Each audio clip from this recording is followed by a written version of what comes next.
नमस्कार। आज हामी तपाईंलाई रामपुर 8 मा रहेको गुरुङ गाउँमा समेटेर घुमाउन खोजिरहेका छौं।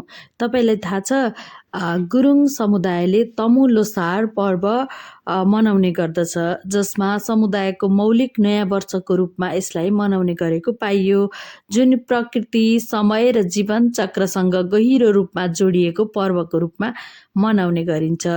यो पर्वले पुरानो वर्षलाई सम्मानपूर्वक बिदाई गर्दै नयाँ वर्षलाई आशा, ऊर्जा र सकारात्मक संकल्पसहित स्वागत गर्ने संस्कृति दर्शन बोकेको पर्व हो। यसै सन्दर्भमा तमु लोसारको अवसरमा रामपुरमा रहेको गुरुङ गाउँमा रामपुर नगरपालिका वडा नम्बर 8 स्थित गुरुङ गाउँमा सर्प वर्षलाई बिदाई गरी हामीले घोडा वर्षलाई उत्साहका साथ स्वागत गरेका थियौं। कार्यक्रममा परम्परागत पूजा अर्चना, गुरुङ वेशभूषा, लोकनृत्य, सांस्कृतिक गीत सङ्गीत तथा सामूहिक जमघट मार्फत तमु समुदायको पहिचान, एकता र समृद्धि संस्कृतिको सुन्दर झल्को त्यहाँ देख्न सकिन्थ्यो। तमु लोसार केवल नयाँ वर्षको सुरुवात मात्र होइन, यो पुर्खाप्रतिको सम्मान, समुदायप्रतिको ऐक्यबद्धता, प्रकृतिप्रतिको कृतज्ञता र जीवनप्रतिको नयाँ दृष्टिकोण समेत रहेको पाइयो। घोडा वर्षले तमु समुदायसहित सम्पूर्ण समाजमा साहस, गति, परिश्रम र प्रगति, नयाँ सम्भावना लिएर आओस् भन्ने कामना व्यक्त गर्न चाहन्छौँ। सर्प वर्षलाई अनुभवलाई जीवनका पाठका रूपमा आत्मसात गर्दै शान्ति, समृद्धि र सद्भावको यात्रातर्फ अघि बढ्ने सन्देश नै तमु लोसारको सार रहेको पायौं र तपाईंलाई शुभकामना दिन चाहन्छौँ।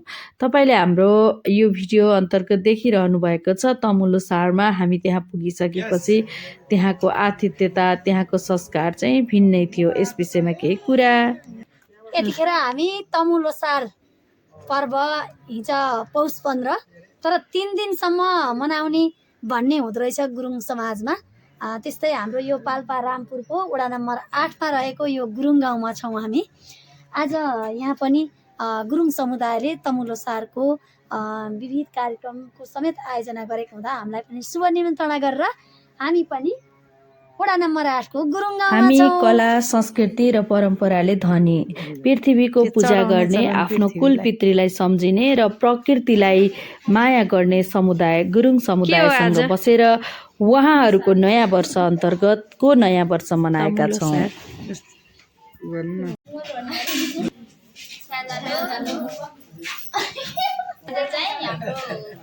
समुदायको 15 लोसार मतलब तमु लोसार मनाउन गइरहेको छौँ। रामपुर 8 10 पाल्पामा।